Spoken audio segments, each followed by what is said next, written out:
This is Christian from Good Evening Europe, and I'm here with Gustaph from Belgium. Hi, how are you? I'm very good. How are you? I'm very good. Can I offer you a little Belgian present before we start? Do I look like I need it? No, just joking. I wanted to offer you a Belgian chocolate from Gustaph. And look what it's got on it. A sticker with him on it. And it's a Manon. It's a beautiful white chocolate with coffee cream filling. And it's because of you? It's totally because of me, to you. Thank you so much.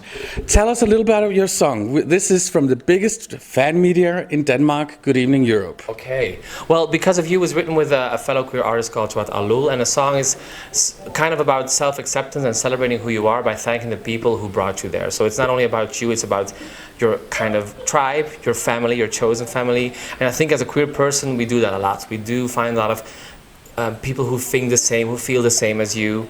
And it's kind of about the chosen family, but also Because of You is universal. I think it can speak to everyone who understands what it's like to be in a bit of a bad or a sad place and to be lifted up by people around you. So that can be about your family, your father, your mother, your sister. It's about everyone who helped you to get to where you are in life. How has people reacted to your song so far? Well, it's been wonderful, I have to say. It's been quite overwhelming in a beautiful way because, you know, in the beginning, I think it's a nice journey for the song because I won national final, and, you know, it's always polarized national finals, and people think this was my favorite and why is it not, all that kind of stuff. But I really felt people were turning around after a while because I really had to listen to the song, and I feel like now there's a lot of, or at least I feel there's more love for the song, which is nice, and people are really getting into the message of the song, which I think is very cool.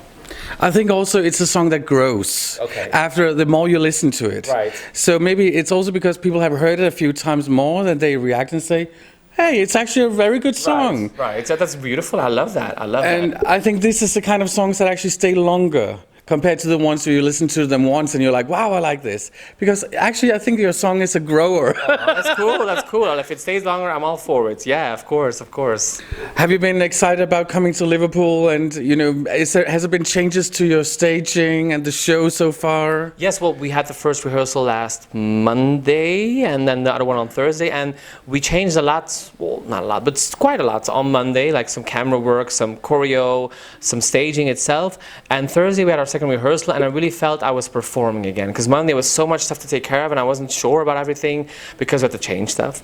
And then on Thursday a lot of stuff fell into place and I really felt I was performing, and now I'm really excited to just get out there and perform in that beautiful arena. That's nice. Have you been to Liverpool before? I was here in March for a little promo tour, so I really got to know the city. I think it's a beautiful city, a lot of old and new architecture that's beautifully melded together. I also love the people. They're so nice. And shame is, if you go out here on a Tuesday night, it feels like a Saturday night in Belgium. And I love Saturday nights in Belgium. But unfortunately for my voice, I have to keep quiet. But I like the atmosphere of there's a Carpe Diem vibe. Like, let's just go, let's have fun. And the funny thing is about Liverpool, I've been here a few times, been a lot to the UK, that actually they are like South temperate. They're very open-minded, they're very friendly, and they're very much like, hi, how are you? Nice to see you. Yes. What are you doing on Saturday? Come home for dinner. Yes, that's what I feel like. It's just a lot of warmth in this city. I think that's beautiful. And they're very proud to host Eurovision, which is beautiful as well. So what are your favorite Eurovision moments? What are your favorite where you're saying, oh, I really cherish? I have a couple because I've really been a fan all my life, and I think my first memory actually is seeing Johnny Logan win with Hold Me Now, because I'm 42 years old. I was 6 years old when that happened, and I just remember falling in love with Eurovision, also because it was in Belgium, because we won the year before, and my whole family was there. Everyone was so proud that we were hosting this festival, and it just, stuck with me all my life. And what I do always feel sentimental about is, for example, watching Dana International win with Diva, because I think as a little gay teenager, it touched me because I felt they're embracing something new, they're embracing the future, and it was another time. I thought it was very punk of Eurovision looking back to actually do that and to embrace Dana International with all that love. So I think, I have a very sentimental feeling with Eurovision. And Belgium has done very well in later years, actually. Yeah, I guess, yeah. Do you feel pressure on you? I knew that question was coming. Very well done. I see what you were doing. No, but I mean, Belgium has, I really liked even the songs that other didn't like. Yes. Where I was like, wow, in later years, Belgium has just been... Oh, well, yeah, I mean, and I've been there twice with Senek and Verphonic, and what I like is, like, there's a lot of difference. Like, for example, Senek and Verphonic is more of the melancholic, a bit darker vibe. And then, for example, we have a lot of Tesoro with What's the Pressure.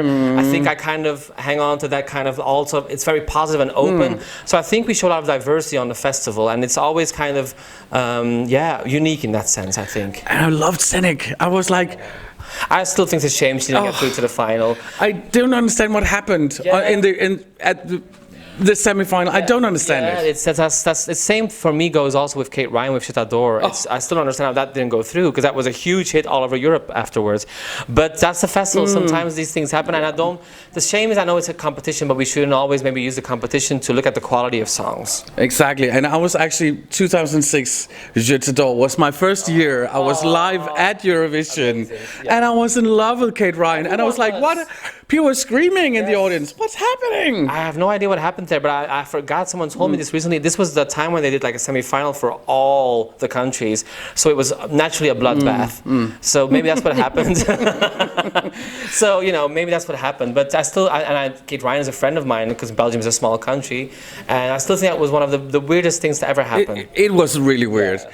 Did you also think that Senek had a little bit of a Portishead feeling to her? For sure, but I think that's because I was also written with Alex Collier. Alex Collier with Verphonic, he came up actually in that whole trip-hop era with Verphonic from the mid-90s, so it's natural that this kind of vibe comes in there. And I also think her voice, it reminded me a bit, you're right, of Beth from Portishead. But also, for me, I felt like she could do the next James Bond theme. Yes, for sure. But she has that kind of voice. It's a very big voice. It's very dramatic, and I thought it was great. I think, as you say, you are more into party and have fun. Yes. But I also think you have a very big voice, and I think I would love to hear more from you in the future. Oh, well, thank you. Well, I will be releasing more music after this. I will be releasing some music after the summer, and there's an album coming also for next year. So stay tuned. We will, for sure. We will follow you in Denmark. Very intense, and wish you all the best. Thank you so much. Thank you. And thank you for taking your time.